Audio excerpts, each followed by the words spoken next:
அஸ்ஸலாமு அலைக்கும் வரஹ்மத்துல்லாஹி வபரகாத்துஹு. எங்கள் ஊரில் ட்ரெஸ் காமன் ஓப்பன் பண்ணுற டேக்கான ஃபுல் வீடியோ தான் இது. Let's go. செய்யப்பட்டிருக்கின்றது.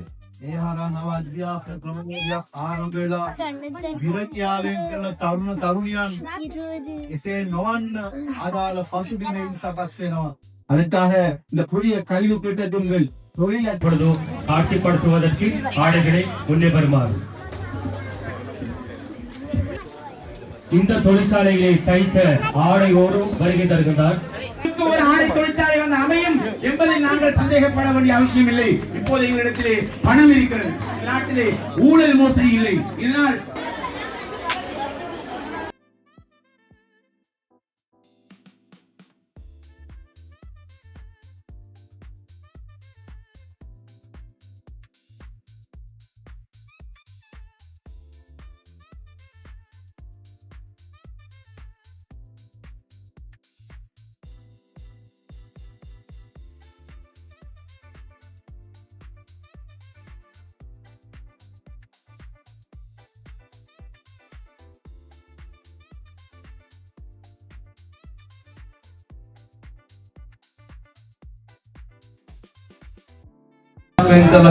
அதே போன்று விவசாய துறையிலும் அதே போன்று கால்நடை வளர்ப்பு, நீர்ப்பாசனம், இவ்வாறு பல துறைகளிலும் அபிவிருத்திக்காகவும் தொழில்வாய்ப்புக்காகவும் நிதி ஒதுக்கப்பட்டிருக்கின்றது.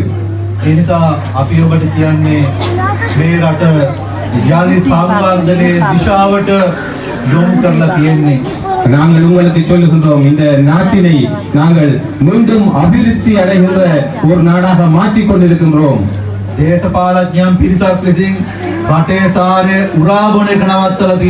அரசியல்வாதிகளால் இந்த நாட்டினுடைய சாற்றினை உறிஞ்சி குடிக்கின்ற செயற்பாட்டை நாங்கள் நிறுத்தாட்டி இருக்கின்றோம்.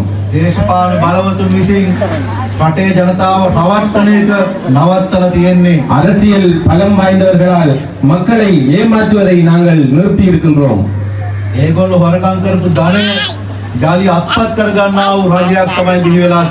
அவர்கள் திருடிய நாட்டின் சொத்துக்களை மீள எடுப்பதற்கான அனைத்து ஏற்பாடுகளையும் செய்திருக்கின்றோம்.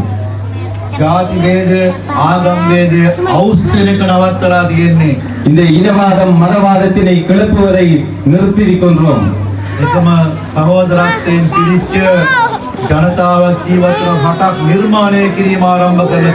ஒரே சகோதரர்களாக ஒன்றிணைந்து இந்த நாட்டினை கட்டி எழுப்பக்கூடிய மக்களை நாங்கள் ஏற்படுத்தி இருக்கின்றோம்.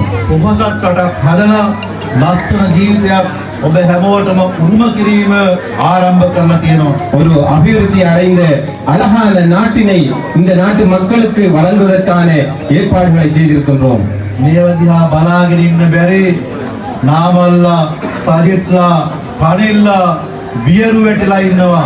இவற்றினை பார்த்து கொண்டு சகித்துக் கொள்ள முடியாத இந்த நாமல் போன்றவர்கள், சஜித் போன்றவர்கள், சனில் போன்றவர்களுக்கு தற்போது விடவெடுத்து போயிருக்கின்றார்கள்.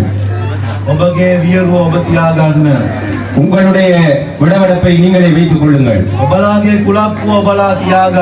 புலம்பி இருக்கின்ற நிலையை நீங்களே வைத்துக் கொள்ளுங்கள்.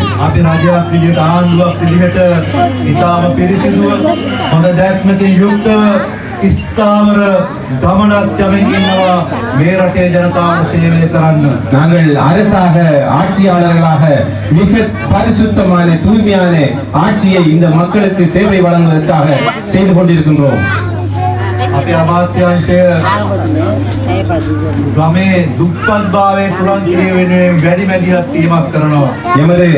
எனது அமைச்சானது கிராமிய வறுமையை ஒழிப்பதற்கான பல செயற்பாடுகளை செய்து வருகின்றது.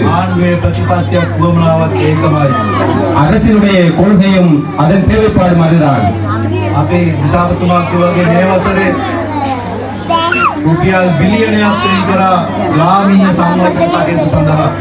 அதே போன்று எமது மாவட்ட செயலாளர் அவர்கள் கூறினது போன்று கிராம மட்டங்களில் ஒவ்வொரு கிராம மட்ட அபிவிருத்திக்கும் 1 பில்லியன் அடிப்படையில் நிதி ஒதுக்கீடு செய்யப்பட்டுள்ளது.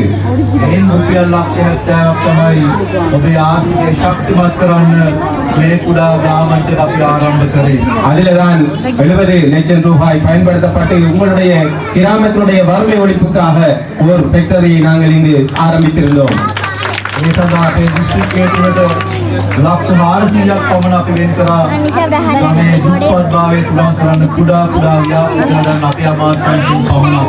இந்த அம்பாறை மாவட்டத்தில் 400 லட்சம் ரூபாய்களை நாங்கள் இந்த கிராமிய சிறு சிறு உற்பத்திகள் செய்வதற்கான தொழில் வாய்ப்புகளை ஏற்படுத்துவதற்கு இந்த வருடம் ஒதுக்கி அதனை ஆரம்பித்திருக்கின்றோம். ග්‍රාම ශක්ති අලුත් වැඩසටහනක් ආරම්භ කරලා තියෙනවා. கிராம சக்தி என்று சொல்லப்படுகின்ற புதிய வேலை திட்டங்களை ஆரம்பித்திருக்கின்றோம். ප්‍රජා ශක්ති අලුත් වැඩසටහනක් ආරම්භ කරලා තියෙනවා. பிரஜா சக்தி என்று சொல்லப்படுகின்ற புதிய வேலை திட்டங்களை ஆரம்பித்திருக்கின்றோம். ප්‍රජා ශක්ති සංවර්ධන කමිටු සෑම ග්‍රාම සේවා වසමක නිර්මාණය කරනවා. இந்த பிரஜா சக்தி என்று சொல்லப்படுகின்ற அபிவிருத்தி குழுவினை ஒவ்வொரு கிராம சேவையர் பிரிவிலும் ஆரம்பித்திருக்கின்றோம்.